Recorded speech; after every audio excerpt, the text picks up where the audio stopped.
कुर्बान जाता हूं ऐसे लीडर पे, ऐसे शेर पे जिसने ये कहा कि जब मुझे पहली गोली का आवाज सुना तो मैंने फौरन कलमा पढ़ लिया और मेरे दिल में ये उम्मीद जागी कि मुझे आज मेरे रब से मिलने का, मुलाकात का वक्त आ गया है। ओवैसी जिंदाबाद, बोलो ओवैसी जिंदाबाद, मेरी दुआ है रब से यही सदा रहो आबाद, बोलो ओवैसी जिंदाबाद, बोलो ओवैसी जिंदाबाद।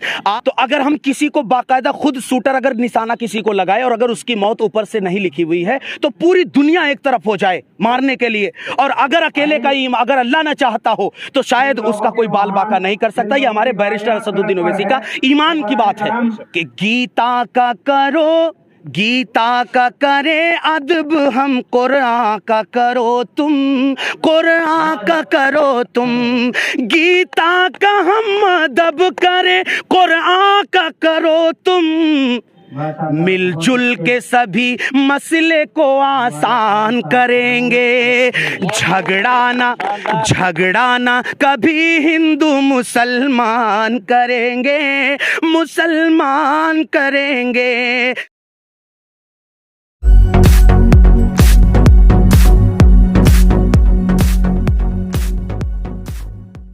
ओवैसी जिंदाबाद, बोलो ओवैसी जिंदाबाद, मेरी दुआ है रब से यही सदा रहो आबाद, बोलो ओवैसी जिंदाबाद, बोलो ओवैसी जिंदाबाद। ओवैसी साहब पे हमला नहीं हुआ है बल्कि पूरे हिंदुस्तान के अंदर सेकुलरिज्म लोग जो हैं, जो संविधान को बचाने का काम कर रहे हैं, तमाम हिंदू मुस्लिम, उन तमाम देशवासियों जिनके दिलों में भारत के लिए एक प्यार बसा हुआ है, उन सब के ऊपर यह हमला था।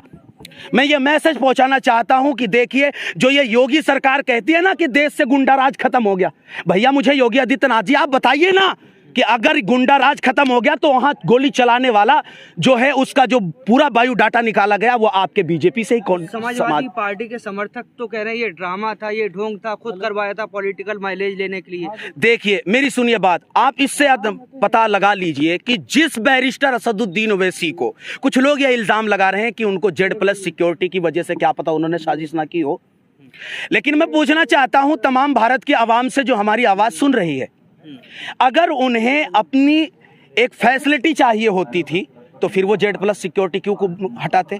और उन्होंने तो यहां तक कहा मैं कुर्बान जाता हूं ऐसे लीडर पे, ऐसे शेर पे जिसने ये कहा कि जब मुझे पहली गोली का आवाज सुना तो मैंने फौरन कलमा पढ़ लिया और मेरे दिल में ये उम्मीद जागी कि मुझे आज मेरे रब से मिलने का, मुलाकात का वक्त आ गया है।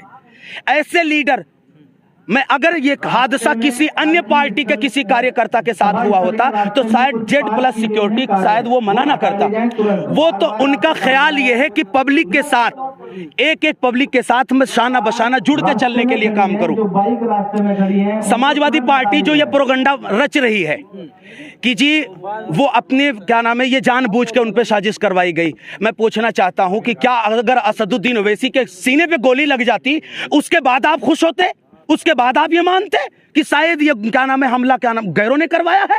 मैं पूछना चाहता हूं अखिलेश यादव जी, जो आप ये कहते हैं कि क्या नाम मुसलमान हमारे साथ है, मुसलमान अब आपकी चटाइयां बिछाने के लिए नहीं रह गया है। वही मुसलमान जो है, जो समाजवादी पार्टी में एक अनीस राजा हैं जी, और बिल्कुल बहुत सारे समाजवादी पार्टी के मुस्लिम हैं, वही कह रहे हैं कि गाड़ी के जो है नीचे जो है गोली चली है। देखिए मेरी बात सुनिए, जिसने गोली चलाई उस सबके दिल के अंदर जब रब की खौफ बैठती है तो अगर हम किसी को बाकायदा खुद शूटर अगर निशाना किसी को लगाए और अगर उसकी मौत ऊपर से नहीं लिखी हुई है तो पूरी दुनिया एक तरफ हो जाए मारने के लिए, और अगर अकेले का अगर अल्लाह ना चाहता हो तो शायद उसका कोई बाल बाका नहीं कर सकता। ये हमारे बैरिस्टर असदुद्दीन ओवैसी का ईमान की बात है।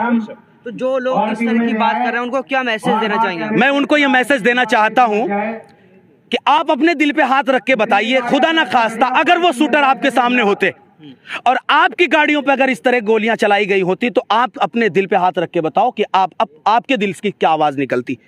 जो लोग ये कहते हैं कि ये जानबूझ करके अपने आप को हिंदू मुस्लिम की बात करने के लिए गोलियां चलाई गई, मैं उनसे हाथ जोड़ के निवेदन करता हूं, ये देश एक ऐसा गुलदस्ता है जिसमें एक सिर्फ गुलदस्ते के अंदर एक किस्म का फूल नहीं अच्छा लगता।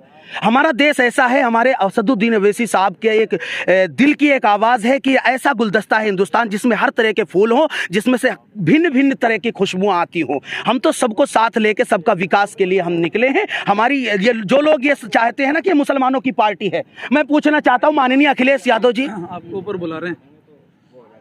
माननीय अखिलेश यादव जी, जब आप ये कह रहे हैं कि और उनके लोग ये कह रहे हैं कि अखिलेश यादव की जो पार्टी है, आप ये क्यों नहीं कहते कि भाई ये हिंदुओं की पार्टी है? तुम ऊपर जाओ। यानी 70 साल तक। अच्छा, आखिरी सवाल, अभी आप शायरी कर रहे थे, यहाँ पर जो आशू मलिक हैं वो भी शायरी करवा रहे हैं समाजवादी पार्टी के जो उम्मीदवार हैं। मैं आशू मलिक जी की तरफ से भी एक मिसरा मैं पढ़ देता हूँ।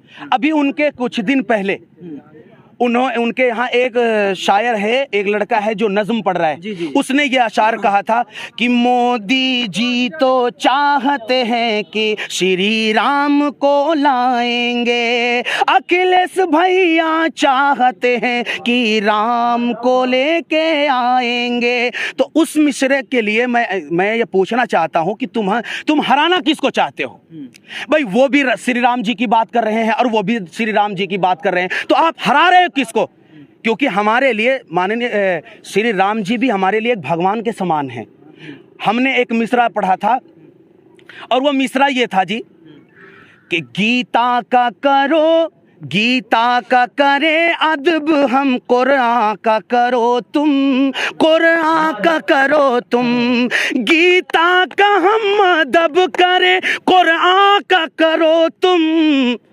मिलजुल के सभी मसले को आसान करेंगे। झगड़ाना कभी हिंदू मुसलमान करेंगे कि गीता का करे अदब हम, कुरान का करो तुम, कुरान का करो तुम। गीता का हम अदब करे, कुरान का करो तुम। मिलजुल के सभी मसले को आसान करेंगे। झगड़ाना कभी हिंदू मुसलमान करेंगे। मिलजुल के सभी मसले को आसान करेंगे। झगड़ाना कभी हिंदू मुसलमान करेंगे। झगड़ाना कभी हिंदू मुसलमान करेंगे।